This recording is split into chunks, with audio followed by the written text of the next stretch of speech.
Well, hello, and welcome back to the Balance Spawn podcast, Soul on Fire. I'm so happy to have you listening.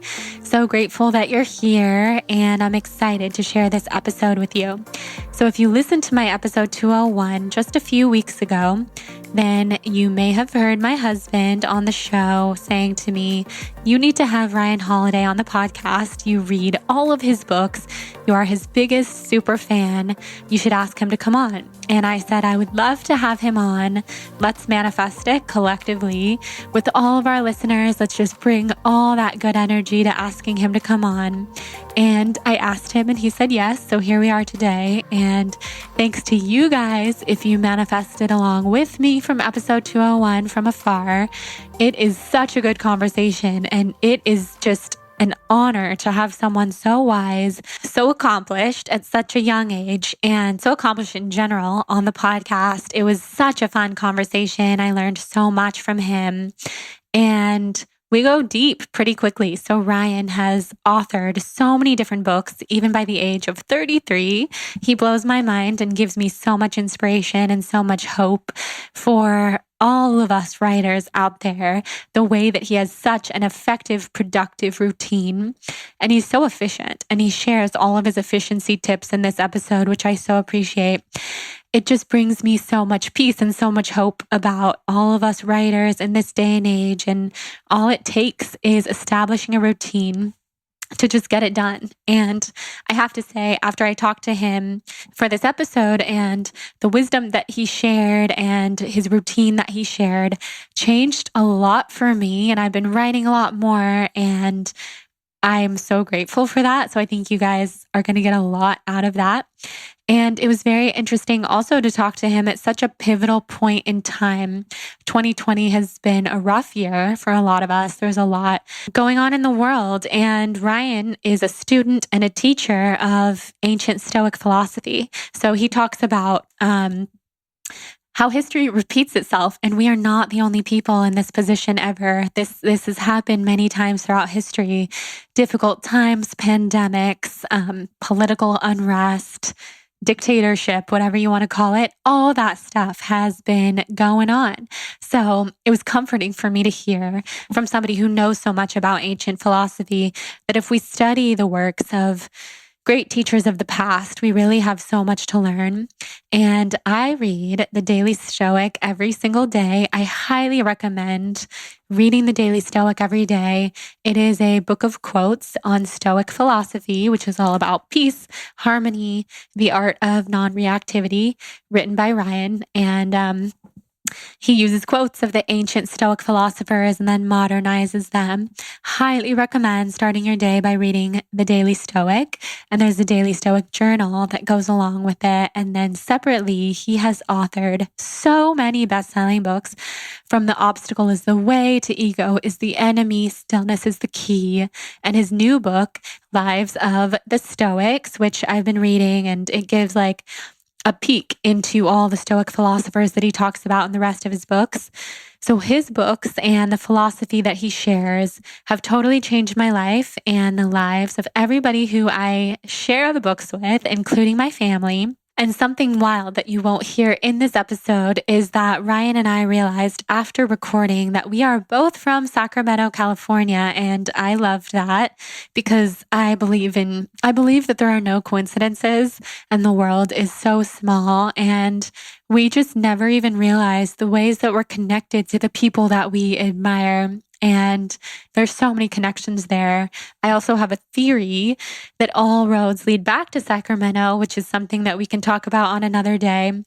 But for me in my life, all roads lead back to Sacramento always. And I don't believe in coincidences, like I said. So that was a cool realization. And anyone who's looking to have less reactivity in their lives, less pain, less hurt, less mental anguish. And I can't say that reading and journaling is going to be the end all be all for you, but for me, it pretty much is. And I still have a lot of stuff that I work through on a daily basis.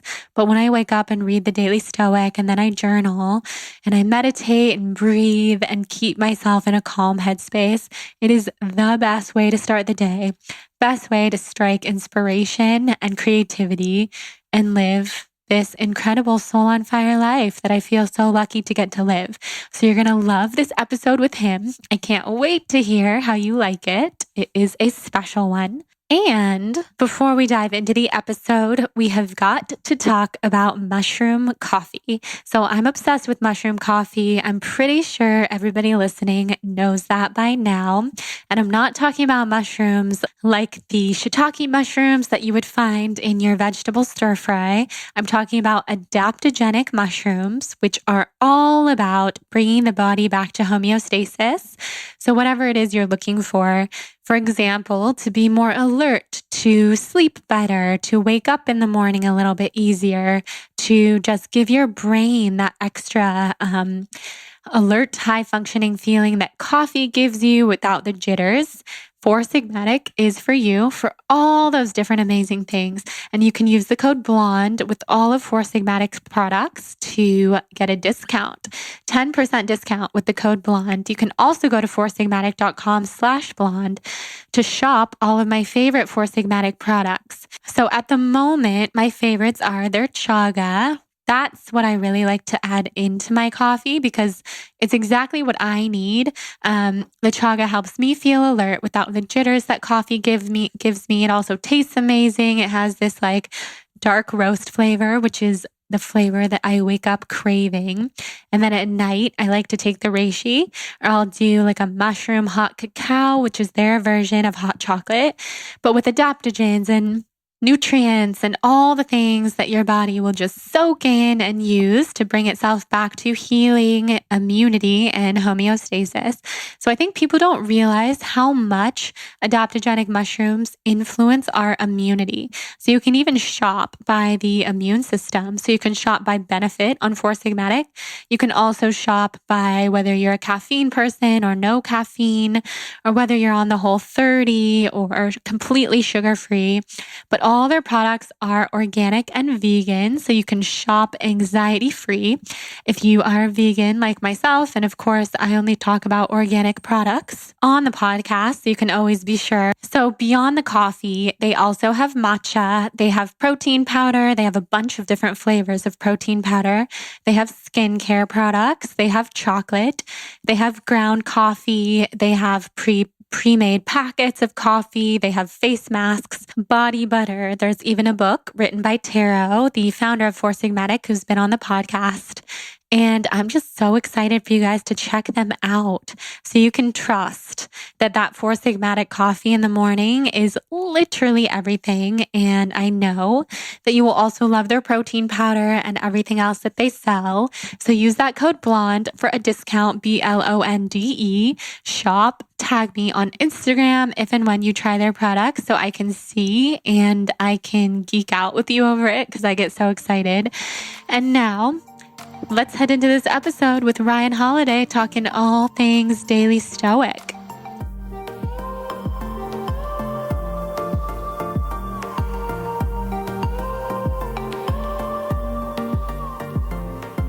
Ryan, I'm so happy to have you here. I'm such a fan of your work and all your books. I've been reading them for a couple years now, and you have written 10 books. That is huge. I think it's 10. I've somewhat lost track, but I just I mostly get very focused on whatever the project is in front of me. And the benefit of that strategy is that it tends to produce books out of the backside.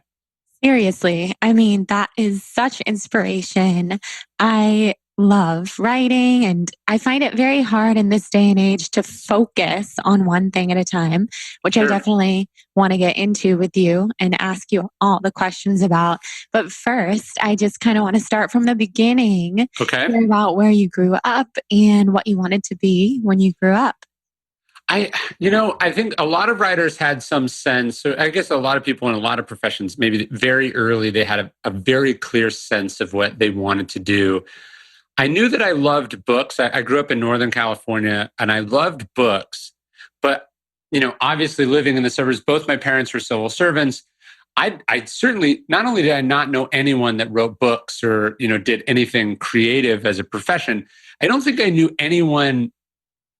None of my friends' parents were anything other than like employees. I don't even know if I knew anyone who was like an entrepreneur. So the idea that you could just sort of do your own thing, that was a life, it just didn't occur to me. And so it wasn't until college, I was writing for the college newspaper, and I started writing articles about authors like who I'd liked, that it like, I think that was really the first time that I was like, oh, these are people and this is their job.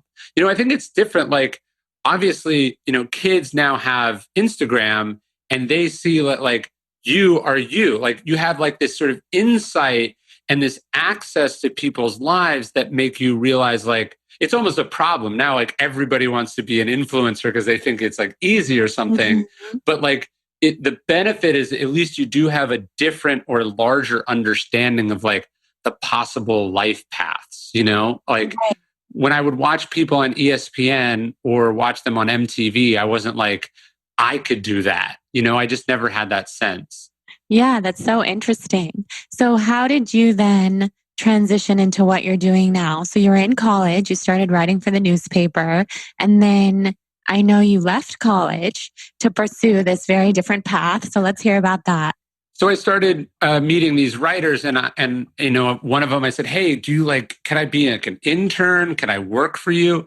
And so I started working for these different writers, and this was kind of right as the internet was kind of transforming the publishing industry. So there was a lot of like new things that people didn't know how to do. So I was able to kind of figure out like some online marketing stuff, online research. So I basically just started working with these authors, and I built up an experience in marketing, and then I went on and I had a career as a marketer, and I ended up dropping out of college to do that. But at some point, it became clear to me that all of that was about learning the skills and developing the relationship so I could be a writer myself. I figured that's really what I wanted to do, was be an author. So cool. So, were your parents excited about this path? As you said that you didn't really know No, entrepreneurs. not No, they were excited like, this at is all. risky. It was, I mean, when I dropped out of college, basically my parents disowned me, and it was like so it was scary on top of then also sort of not being understood or supported. So it was like at that point one of the hardest things that I'd ever had to do. I mean, certainly privileged kind of a hard thing to do, but it was a hard thing. And like your parents don't want you to be happy. Your parents want you to be safe. Like now I have kids myself. It's like, you understand that your core job is like, I just have to keep my kids from ending up under a bridge somewhere. That's like job number one. So Mm-hmm. when they want to take a hard right turn with their lives, that can scare people. And I found that too, even, once I built up I was a director of marketing at a fashion company and was doing quite well. By that point, obviously, what my parents thought was not a determining factor in the choices that I made.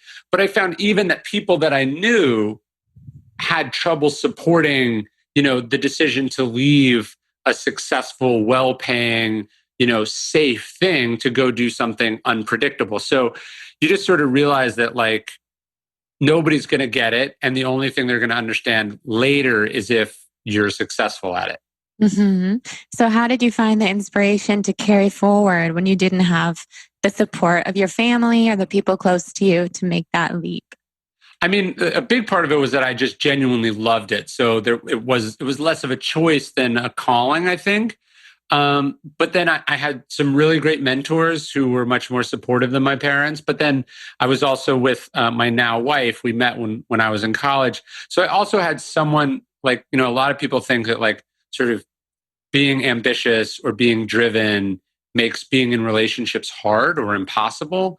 I've actually found the complete opposite, that the relationship, having a partner, allows you to take more risks because you're not, waking up alone in a cold sweat in your 20s wondering if this is all going to blow up in your face.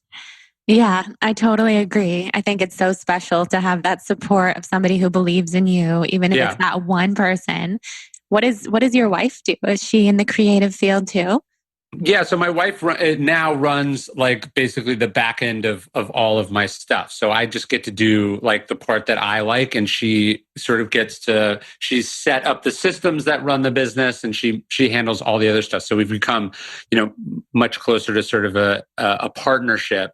But sort of different strengths, different skill sets, very different personalities. But I know for a fact that like my career would have turned out very differently if left entirely to my own devices. Yeah. Well, that's a dream that you guys get to Yes. work together and that you have these supporting roles in the business. That's my dream.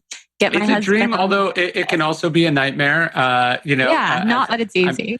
I'm sure it's more of a nightmare for her than for me. Like, because at the end of the day, I get to do the thing that I really love. Yeah. Um, but I think the ability to sort of come together and learn that it's not all about you, and that that this is more of a team effort was actually really, really healthy, particularly early on, because part of where you are at that age is just a little naturally sort of self-absorbed. True.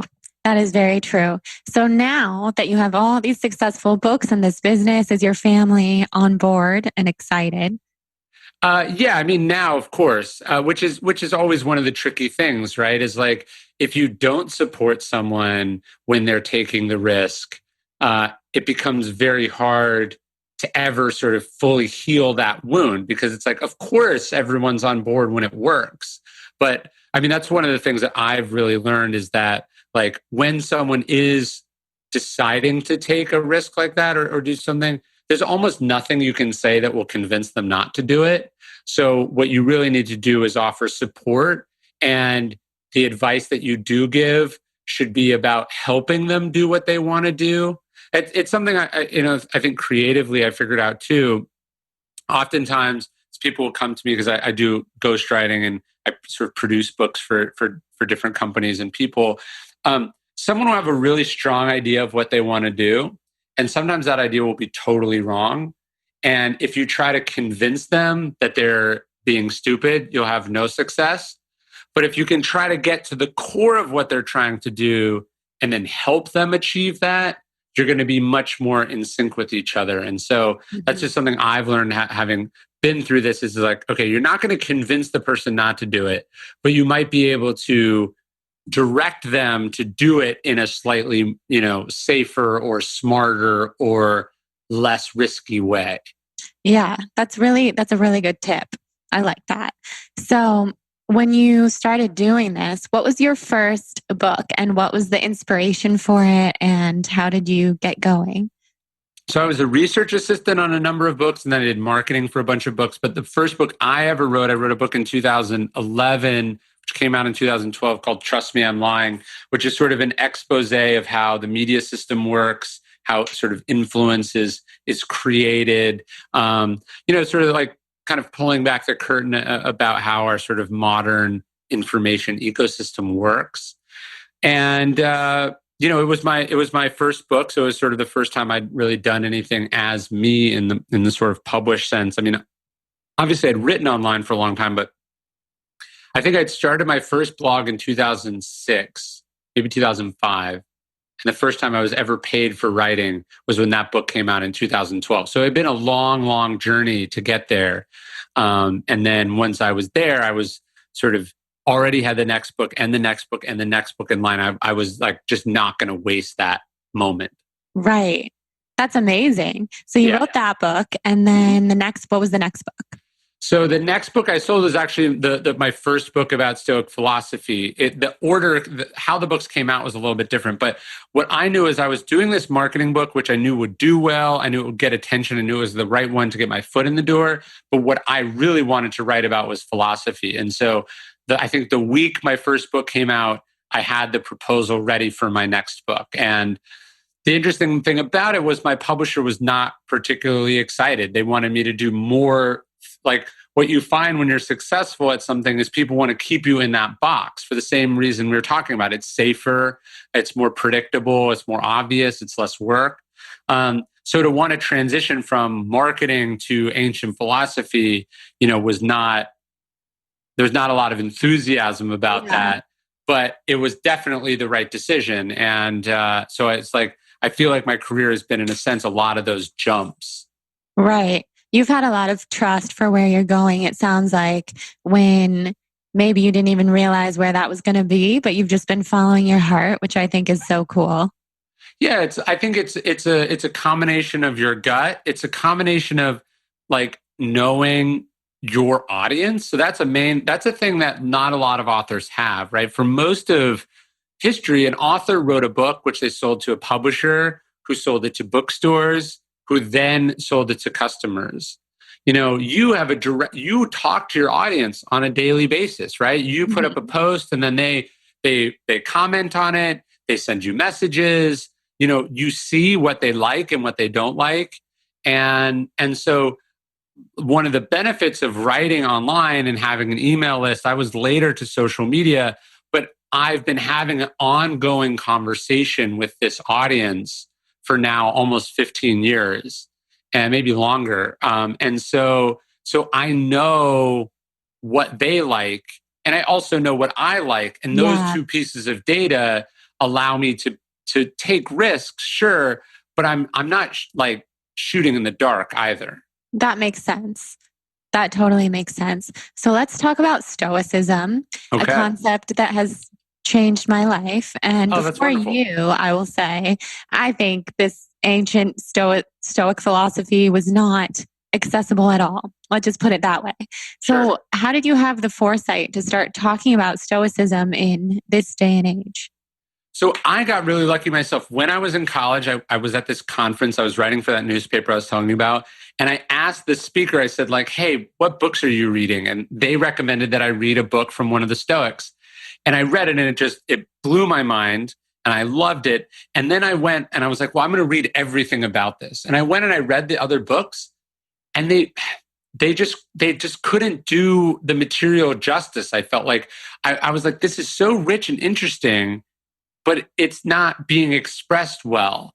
The original texts are amazing, but everything published since then is falling short. And I was really disappointed in that.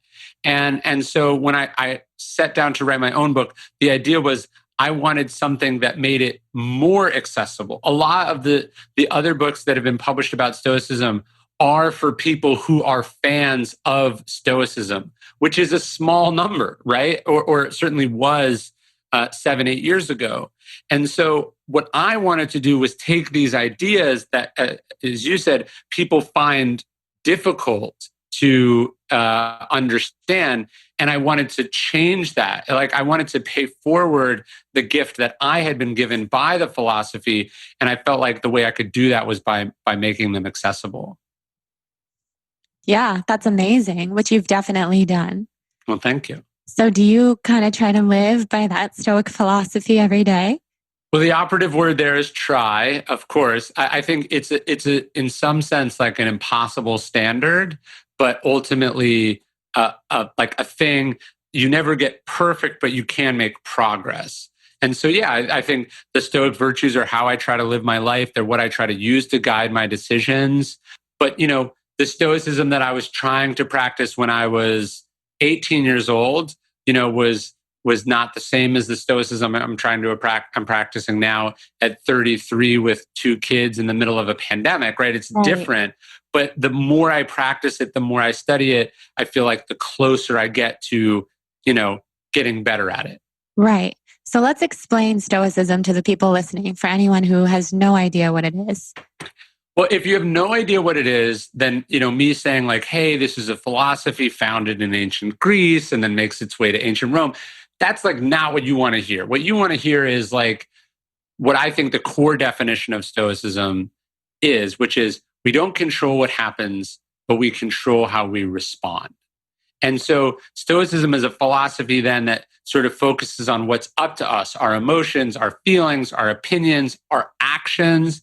And it tries to tune out other people's opinions, other people's actions, whether something is fair or unfair, whether it's what we want it to be or not what we want it to be. But like we try to look at the world really objectively.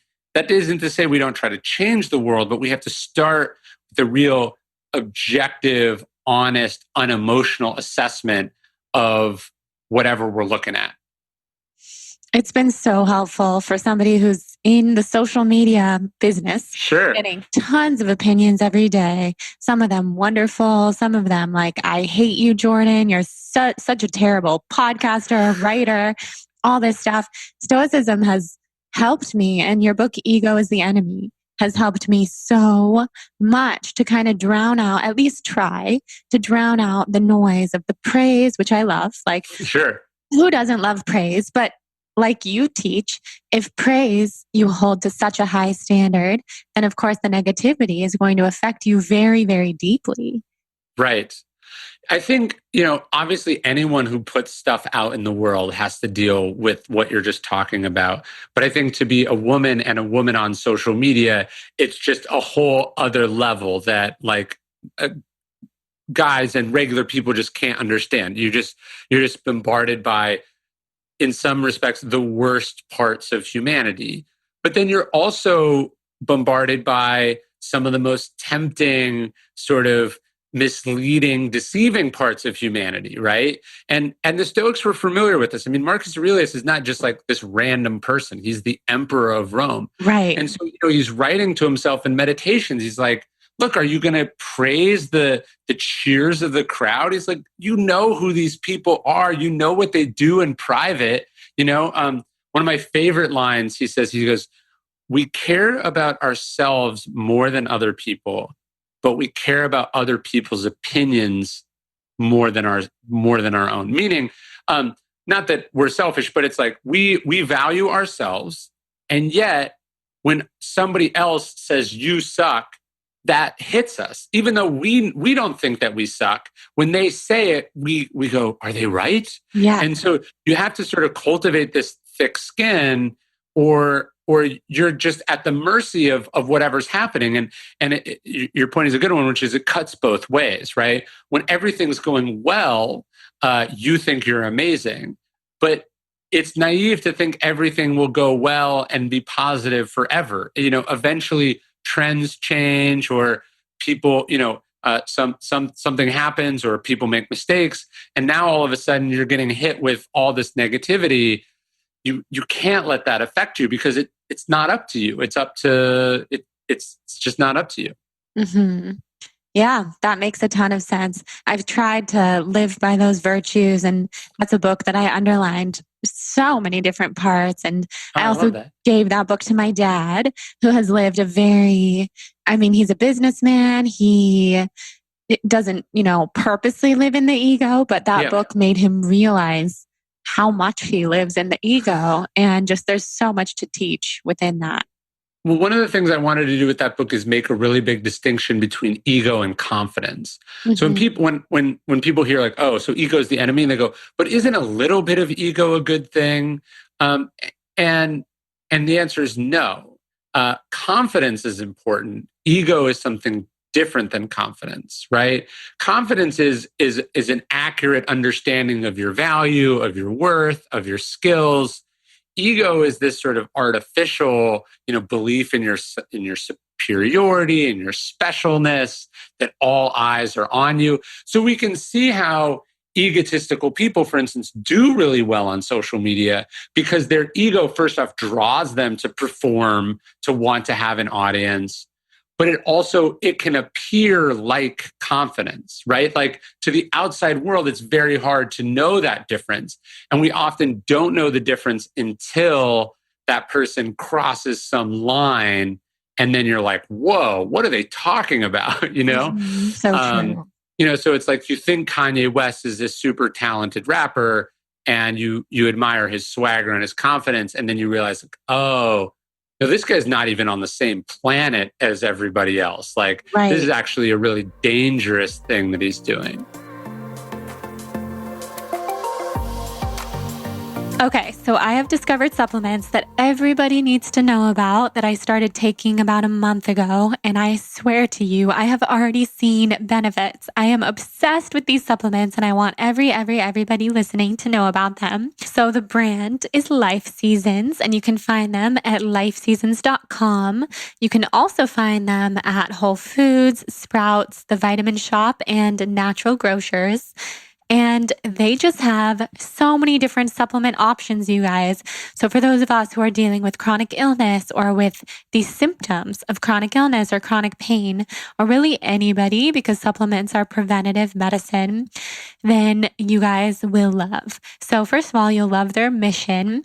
Life Seasons believes in our body's own innate healing force and our ability to make life-giving health choices. They value life, and it is their mission to protect and sustain it. All of their products combine the wisdom of nature and the progress of science, which builds the foundation of good health that empowers every single one of us to live life to the fullest. They take great pride and care in how they select, source, and test their ingredients for each of their supplements. So not only do they conduct extensive research on individual ingredients and develop formulas that work synergistically to deliver all the maximum potency, but they also put clinically studied ingredients at clinical doses into each formula. So basically, you can best believe that they're having a physiological impact on the body at a clinical level. So I want to tell you about some of my favorite products because I have been taking so many. I honestly requested them to send me just a little bit of everything so I could try it all out for you guys, but also because you know how I am and my body needs a lot of support. So I've been taking their adrenal support, which is a blend of herbs, rhodiola, holy basil, ashwagandha, vitamin B6. I've been taking their stress support, which is ashwagandha, GABA, L-theanine, theobromine. I had my dad send the prostate one, which is really good because we're trying to just get everything in order with his prostate health right now. I'm also taking their digestive enzymes. I'm taking their energy support and antioxidant support. And what I love, I think this is my favorite product if I had to choose one favorite, is their IBS Soothe Irritable Bowel Support, which is Triphala, which my Ayurvedic doctor has been giving me forever. Caraway, slippery elm, marshmallow, and one other thing in there, bifidobacteria. Might not be saying that correctly, but they have metabolism supplements. They have supplements for migraines, for sleep, for sensitivity in the body, and so much more. I know you will love their products. They will bring you back to nature. It feels so good. Like I said, I've been taking them every day, and so has my dad. So I will keep you guys posted. You can shop at lifeseasons.com and check everything out. Just go to their little shop tab and enjoy. Now let's head back into this episode with Ryan. Yeah, reading your latest book, which is amazing, by the way. Thank you. And reading about the kind of mini biographies of each of these Stoic philosophers and seeing that way back in these ancient times, there were very tyrannical rulers. And we think we're living in this crazy time, which we are, Sure. but I think a lot of us feel like, oh my God, how did we get here? This has never happened before. And your books remind me this has been happening forever. So yeah, there's this great SNL skit. It was like a CNN set, and like basically the hosts are saying like over and over again, like, this is not normal. And it's like any student of history knows, in fact, that this is totally normal. Mm-hmm. That's not to say it's okay. It's very alarming, and we are obligated, I think, as moral human beings to do something about it. So I'm not saying that it's okay. Right. But what I'm saying is that if you have any understanding of history, and again, I think we can say this non-politically, Donald Trump is not the exception. Donald Trump is the rule, right? Like, if you don't even have to understand history. If you've listened or watched a Shakespeare play, like, you've seen that character before. When you see, police officers abusing their power or their authority, it's like, if you have any sense of history, you know that this is what power does to people, right? Like, if you understand contextually where these things are. So I think one of the things we learn from history is actually a much better understanding of the present. The Stoics were one of the core Stoic virtues is justice. So the Stoics cared very deeply about what was right, what was fair, about the fate of the more vulnerable. Marcus Aurelius talks about the common good like 80 times in meditation. So he was deeply concerned with right and wrong, but he also understood that history was a brutal, unfair, parade of dictators and abuses of power and corruption and so on and so forth. So by having that perspective, he's able to focus on what he can do rather than what I think a lot of people are stuck with, which is like they're angry, they're despairing, they don't have any hope. They're really just overwhelmed and confused by it. I mean, even like the pandemic is obviously extremely bad, but exactly 100 years ago, we had the Spanish flu, which was a pandemic 50 times worse than the one that we're in. And so if you want to understand today, don't leave CNN on for 2 hours. Go read a book about the Spanish flu or read a book about the plague. Yeah. And you can learn a lot that allows you to see this with both perspective and clarity. Right. Yeah, that makes so much sense. So when you do read about the pandemic from 100 years ago and the crazy rulers, what are some virtues that we can put into place now to feel more at peace? Well, I mean, what was fascinating to me reading about the pandemic in 1919 and 1920 was how many people, like they would have these different towns. So like one town would take the warnings about the virus very seriously, and then other towns would like proceed with a parade. Like the town of Philadelphia had a parade during the middle of the pandemic against all warnings and against all advice.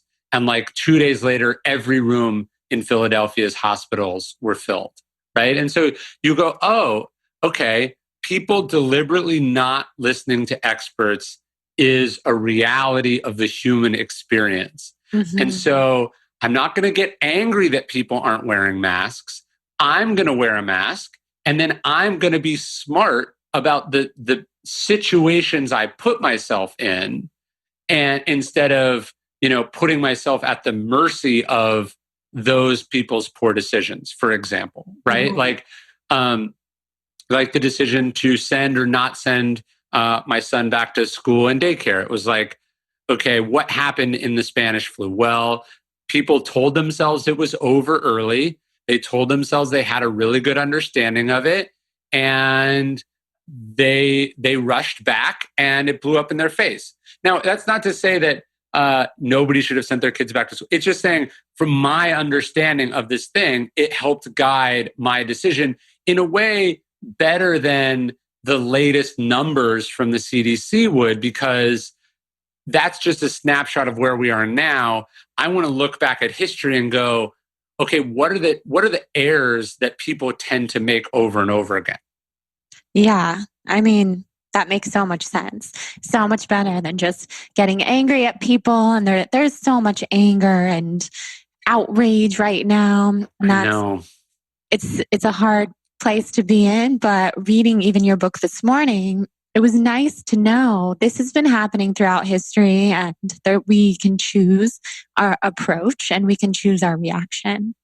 Well, even the founding of Stoicism, Zeno, who's the founder of Stoicism, he becomes the founder because he suffers a shipwreck, goes bankrupt, and has to start his life all over again. And in the process, he discovers philosophy. So I just thought it incredible that bankruptcy. I mean, I know lots of people that's happened to. And I know some people that have been ruined by it, and other people who emerged better human beings for it. And that, these are 2,300 years ago, a human being was going through something that your neighbor might be going through right now. And I think we can look to the past and get some perspective and wisdom. And that's a core element of the philosophy. Yeah, definitely. So do you have a favorite Stoic philosopher? I have different favorites. I mean, they're all fascinating to me. I think Marcus Aurelius is, just one of the most fascinating characters to ever walk the planet. I think Seneca is a fascinating figure in that he was kind of the most ambitious, and he was very famous in his own time. He was one of Rome's most prominent writers, but he's also a politician. He's very ambitious. And so I love the tension in Seneca of like his sort of philosophical ideas and then his like worldly goals and his job and how they were kind of sometimes in conflict with each other. So I mean, I love all of them, frankly. Like, Right. and that's kind of why I've dedicated my life to writing about them. But every time I pick them up and explore them, I learn something else. Yeah, that's so cool. What I love about Seneca that I was reading in your book this morning is that he was very sick with something Yes, tuberculosis and had to go away to heal for 10 years. And I can relate to that. I've been very sick for the last 3 years, and I'm just getting back into life as I know it. sure. And to read that someone like him suffered from something so serious for all those years and then used that time so wisely to study and to learn just blew my mind and made me feel so seen. Seneca is a great example of that sort of aphorisms about the best laid plans. You know, Yes, yes. he was going to be this great lawyer, and then he gets tuberculosis, and that knocks him back 7 years or 8 years. Then he comes back and he becomes a politician, and then he gets exiled for 7 or 8 years, and then he gets this great job working for the emperor. Then the emperor turns out to be insane, you know, and so it's like every time he thinks it's about to go his way, life deals him another surprise.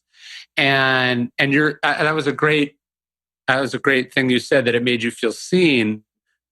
I think what we get when we study the lives of the Stoics is a realization that they were people just like us. You know, one of the stories that I tell in the book is the story of Portia Cato, who's one of the better known female Stoics. And what's fascinating about Portia is like, so Portia is married to Brutus, and people know who Brutus is. Brutus is the one who assassinated Julius Caesar.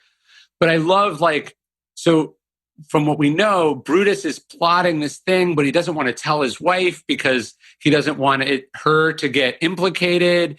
And so, like, I just loved even this idea of like a husband keeping a secret from his wife, and then his wife is upset, and she's like, "How dare you? Like, I thought we were a partnership." And then they do share it, and then you know, these are like human beings that experienced life just as the rest of us do. Yeah, it's so true. I know it's nice to know that because you think of them as these characters in history that are so different than us, but really humans are humans. We're Yeah. all humans and we really that's what we have in common at our core. We think that the ancient world was so different than ours. And it was in many ways, and yet it was also exactly the same because people are Mhm. people. I opened my book, Stillness is the Key, about this, but there's a story that Seneca tells we get from a letter he wrote. He's like in Rome trying to write, and he can't because it's too noisy outside. And he's describing the noise. And like, if you could change, you know, he's like, the carriages are making noise below, and then the animals, and then there's a police, you know, the police are arresting someone, and then the blacksmiths are working, and then the vendor is shouting about a sale. And you're like, okay, if you sub these out and you put jackhammer, car horn, you know, construction, baby crying, like all of us, phones ringing, it's exactly the same. And Right. so I just love the idea that 2,000 years ago, you know, he's having trouble focusing because it's too noisy. And this morning I was trying to write and I couldn't because there was a truck downstairs, you know, and it's just like life is life, people are people. Yeah, totally.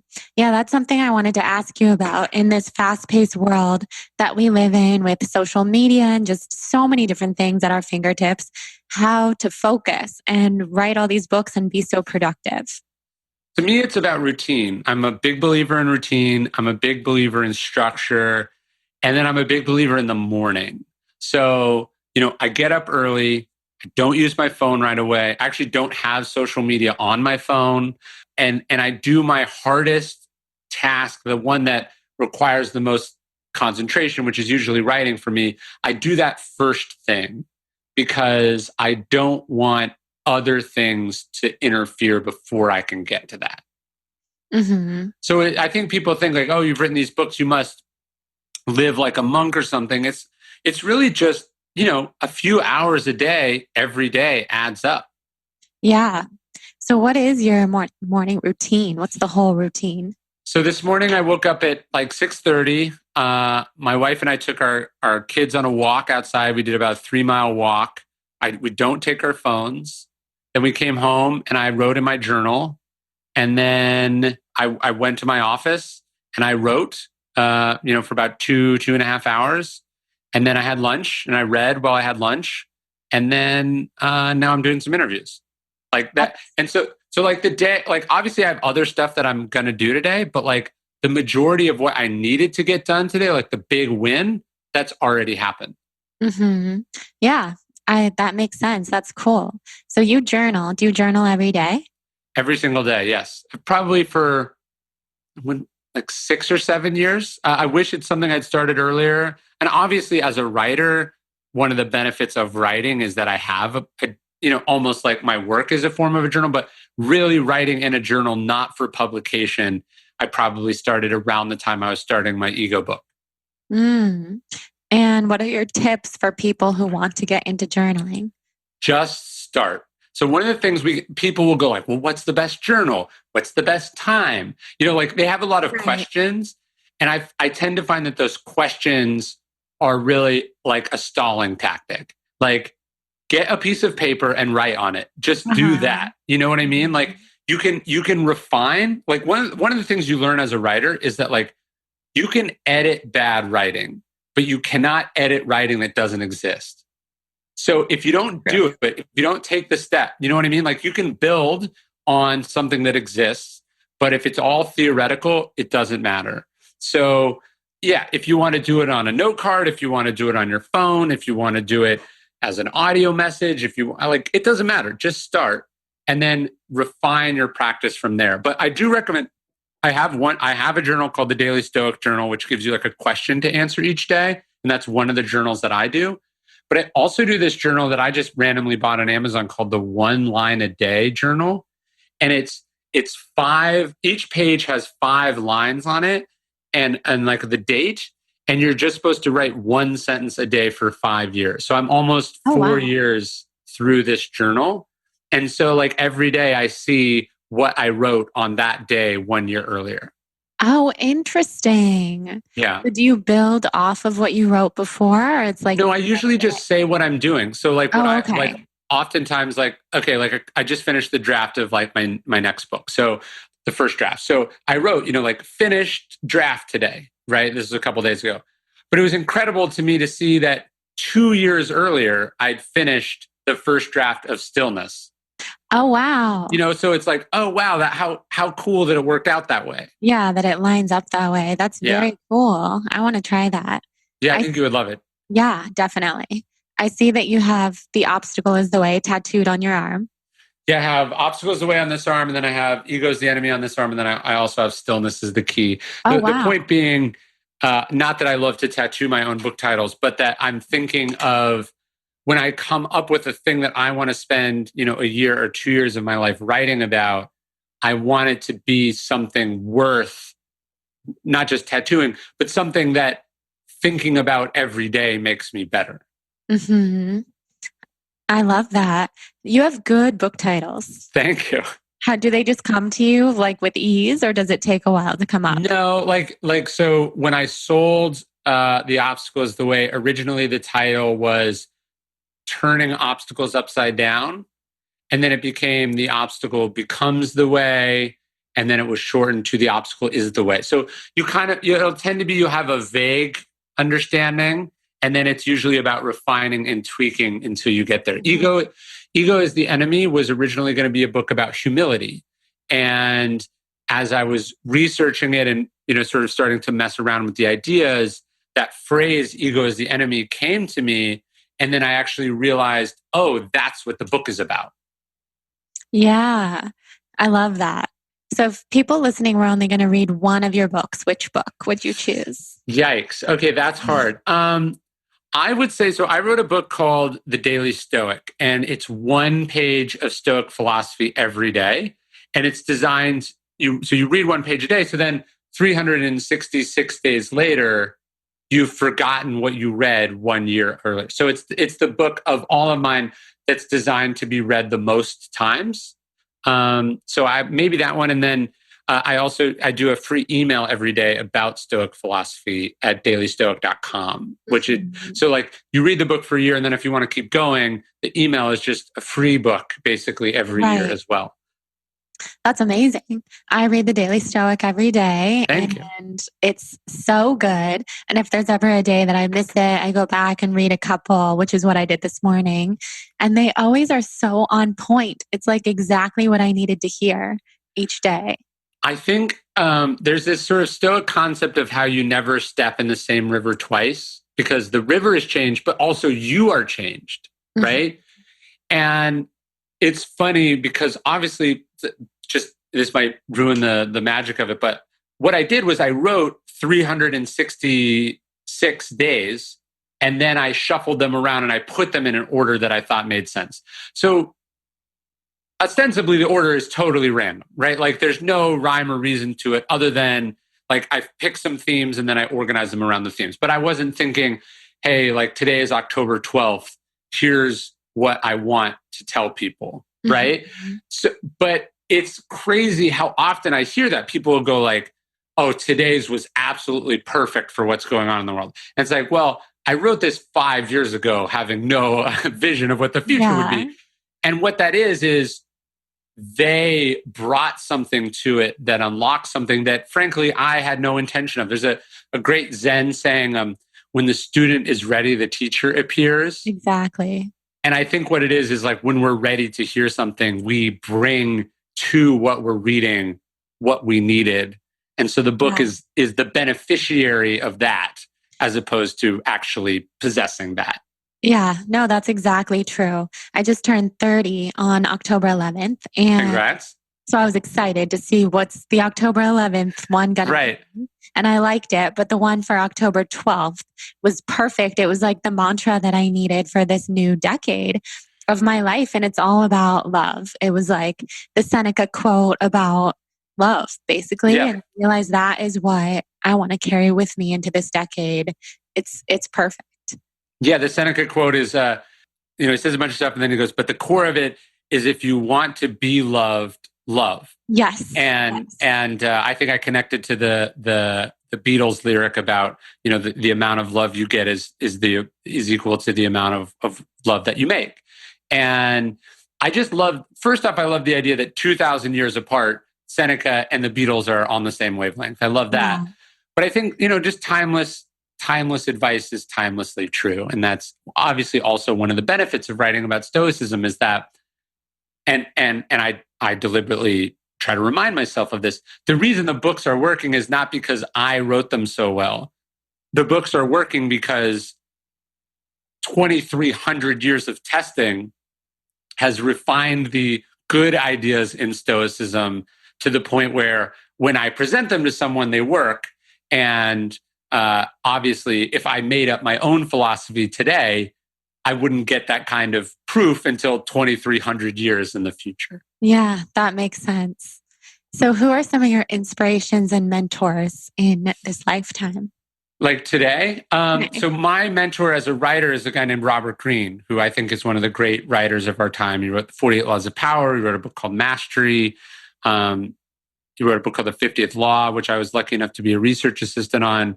To me, he's like one of the best living writers of our time. So I've tried to, model my career on him. And he's someone I get a lot of advice and guidance from as well. I love that.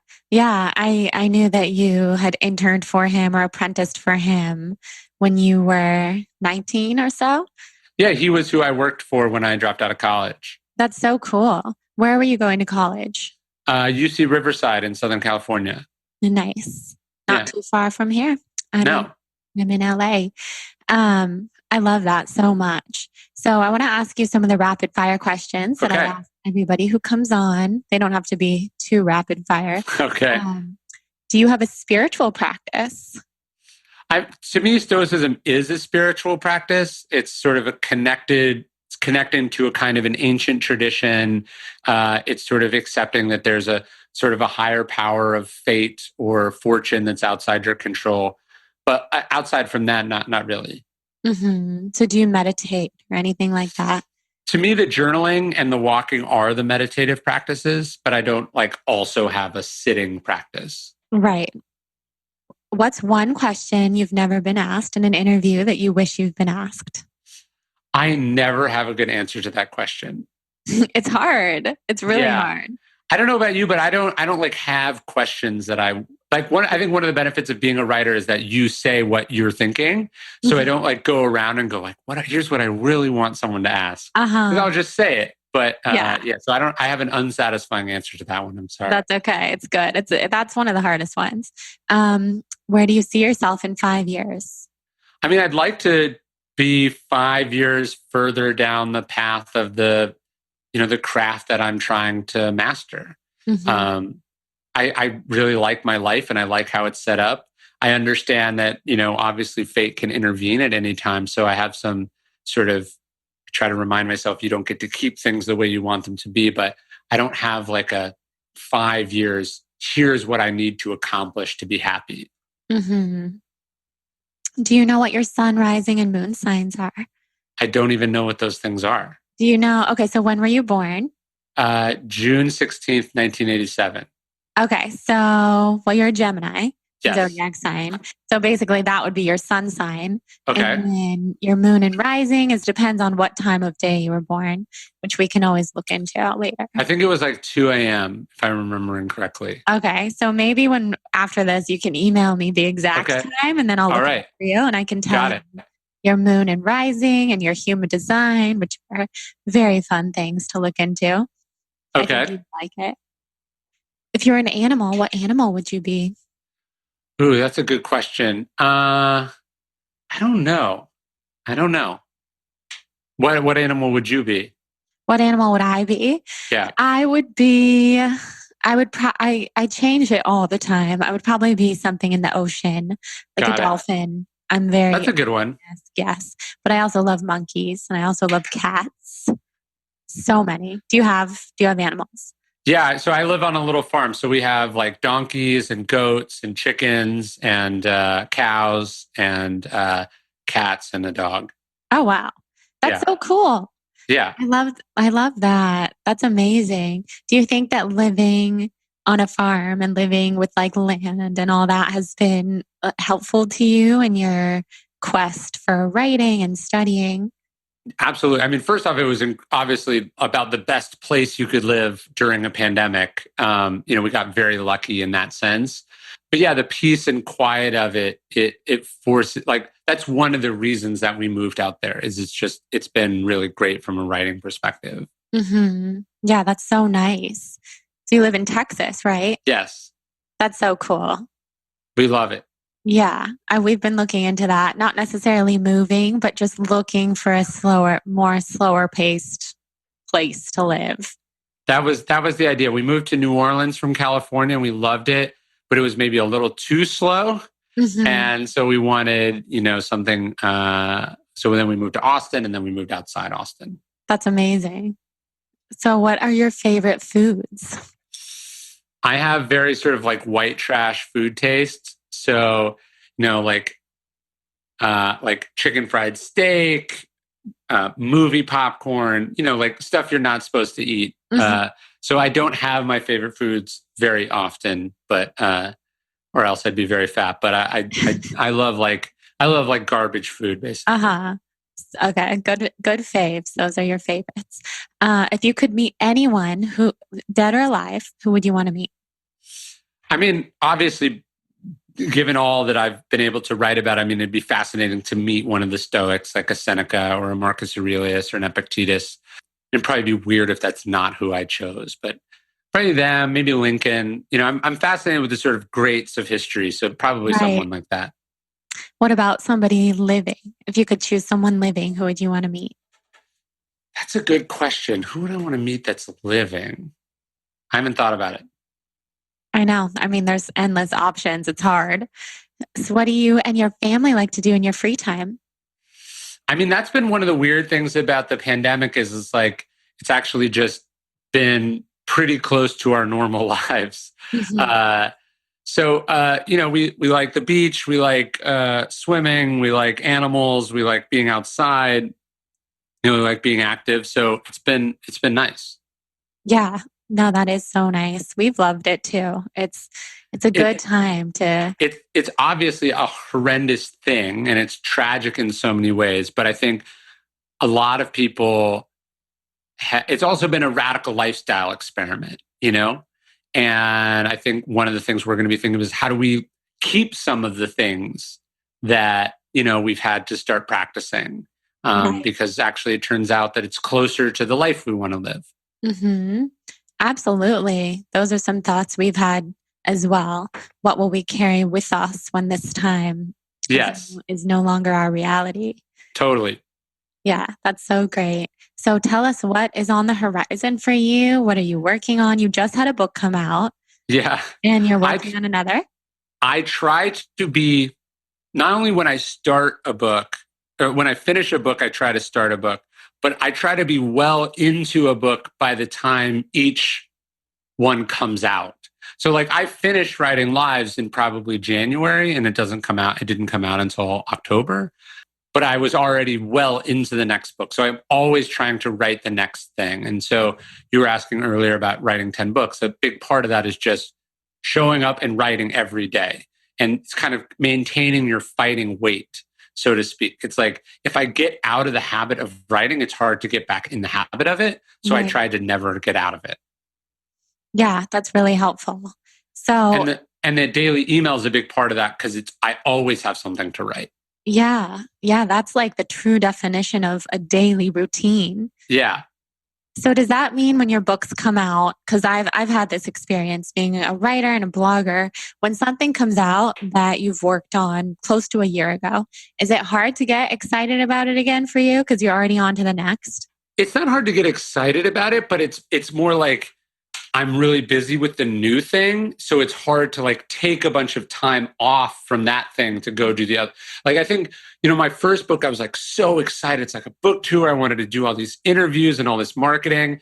Every book, I've liked the launch less, Yeah, because I love the process of making more.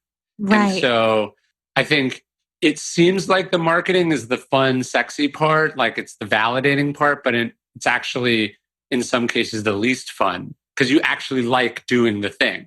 Yeah, that's a good sign because Yeah. I know a lot of writers who write the book and it's very miserable for them. And then they're so excited to get out in front of an audience afterwards. So it's a very good sign that you love the process of writing and creating. Well, the upside of the pandemic is that I didn't have to go on book tour. Right. Like I didn't have to leave my house to I go do know. events. How great is that? And I think It's that wonderful. is the way of the new world that we might bring with us is like maybe you can actually be just as successful in a book tour if you don't necessarily go anywhere in person. Yeah. Yeah. Perhaps. Maybe. We'll see. Yeah. So tell us a little bit about this new book. So my other books are mostly about what the philosophy is about, right? And this book, I wanted to say, but who were the philosophers who had the ideas? How did they live? How did they live up to the ideas? So the premise is like, obviously, philosophy is not just what you say, but it's who you are and it's what you do. And so it's called the lives of the Stoics for a reason. It's not about the writings of the Stoics, but it's about the how they lived and in many cases how they died, because this can teach us more about the philosophy than just about anything else. Mm-hmm. Yeah, I thought it was so interesting to dive into their lives more so than their teachings and learn about their ups and downs and how they actually applied this school of thought to their life. And I think their deaths are really interesting, right? Because the Stoics talk a lot about not being afraid of death, about, preparing for death, about, meditating on death while you're alive. But then each one of them had to go do that thing. And it's arguably the hardest thing that we do as humans. So, Seneca's suicide, Marcus Aurelius dies of the plague. There were Stoics who were executed, and how did they face that bravely? Did they stay true to their teachings? How did their family handle it? I was fascinated with that too. Yeah, it is fascinating. I love it. Well, we are all very happy that you are writing all these books and Well, putting thank out all you. this content for us to read and learn from. And it's really amazing to me that you are only 33. Well, thank you. I'm sure you get this too. People tend to, from your work, make up an idea about who you are. And you're just like, well, I don't know. This is who I am. Is this So, me? Yeah. yeah. It's so amazing. I mean, it's very impressive and I just love your work. And I'm so happy to have the chance to talk to you and share your tips with our audience. So, my final question for you, because this Yeah, is called the Soul on Fire podcast, sure. what would be your tips for people to set their soul on fire and live a life that they love? I think that's the ultimate question. Because yeah, what kind of life are you living if you're not doing that? I think you have to find the thing that you really, really love to do, and you have to build your life around it. So you were asking me sort of what my goals were. I think a lot of people, they have this idea that if they make a certain amount of money or if they achieve a certain amount of success, then they will be happy. Not only is that hard because it's outside of your control, but very rarely is happiness conditional on an external thing. What you have to find is something that you love doing, that the process of it is where you get the meaning. Then the results can be extra. And so writing is a craft that I love. I love getting better at the craft. That it's also, been lucrative or rewarding or, had impact. That's extra, but I love the puzzle of the thing. Hmm. Yeah, that is such a good tip. Such a good way to live life. Build it around what you love so you can do that every day. Yeah. So I think less like, what do I want to achieve, and more, what do I want my day to look like? And I Mm-hmm. try to build a day that I like, thinking that if I have good days built on top of each other, it will create a life that I like. Yeah, that's huge. That's really huge. That's something I've learned in recent years is what you're doing every day, the way you're spending your day, that is your life. So Yes, what's right. the point of having all these? And of course, like it's great to have goals and things to accomplish, but what is the point if you're not happy in your day-to-day life? Yeah. And look, you're always also going to have to do stuff that you don't want to do. And there's going to be interruptions and whatever. But for the most part, don't be working towards having a life you want. Try to make your day as close to the life you want. And that adds up to a good life. Mm-hmm. Amazing words, very wise words. Thank you. So tell everybody where they can find you. RyanHoliday.net, the free Daily Stoic email every day at dailystoic.com/email, and at Daily Stoic on Instagram and pretty much everywhere else. Fabulous. Well, thank you so much for taking the time to talk to us. I appreciate it. Okay, so cool to have Ryan Holiday on the podcast. He is so full of wisdom and knowledge, and it was such an honor to have him on. I've been a fan of his forever. Like I was saying, I cannot believe that we're both from Sacramento, and I love the Daily Stoic, love the Daily Stoic journal. Love, stillness is the key, ego is the enemy, obstacle is the way.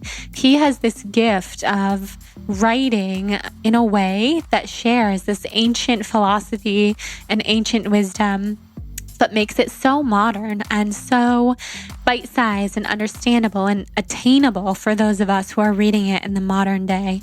So check out all his books, and I'm so happy to have had him on. Just a reminder that if you rate and review the podcast on iTunes and send me a screenshot to jordan@thebalancedblonde.com, I will send you a free gift as a thank you, and that always means so much to me. And also thank you to our sponsor, Four Sigmatic, code BLONDE to shop all things mushroom coffee and all their products that they've expanded into. And thank you to our new sponsor, Life Seasons, which are the supplements that I'm swearing by right now that you can check out on lifeseasons.com. You can always join us at the Soul on Fire tribe on Facebook to keep the conversation going, and come say hi on Instagram. Tag me on your Instagram when you're listening to the episodes. I love to see you listening and repost you and put a face to all the fabulous people out there listening to the show. So thank you for the love as always, and I hope you have a phenomenal and soul on fire day.